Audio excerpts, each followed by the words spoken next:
Configuring views is imperative in creating an efficient programming interface, and it's easy on the grandMA2. Much like the grandMA1, you can click anywhere on a blank screen, and this pop-up will allow you to choose a window to open.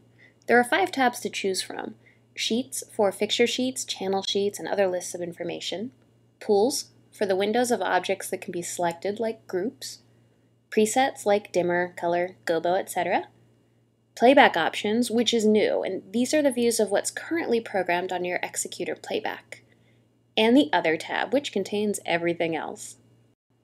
Once you've created a window, you can move it about the screen by clicking on the text title and dragging it wherever you want. You can resize the window by clicking on the bottom right-hand corner and dragging it to your desired size. By clicking on the yellow ball, you'll find the Windows Settings options, which includes a Delete Window button.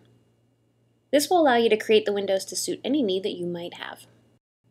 Once you've set up the windows to your liking, you may store the view like before by pressing Store, and then a button down the right-hand side. Like the Series 1, you can choose which of the 6 monitors are included in your store settings. Note that the multi-touch screen is also an option. When you want to clear a screen, you'll hold down this encoder hard key. When you do this, you'll notice an option at the bottom right corner of every screen to either clear that screen or clear all screens. If you've created a single screen view, it is possible to copy or move this view to other screens using the Move or Copy keys. For example, I can move this screen from one monitor by pressing the Move key, selecting the view, and then touching a view button on this screen. Now when you select this view, it will pop up on this monitor. If you choose to copy the view, you'll be able to access it in 2 different places. The same is possible with external screens. You can copy to external monitors, and of course you can set up the external monitors in exactly the same way as your onboard screens. The only difference is you might need a mouse to do this. If you don't have a mouse plugged in, you can use the trackball.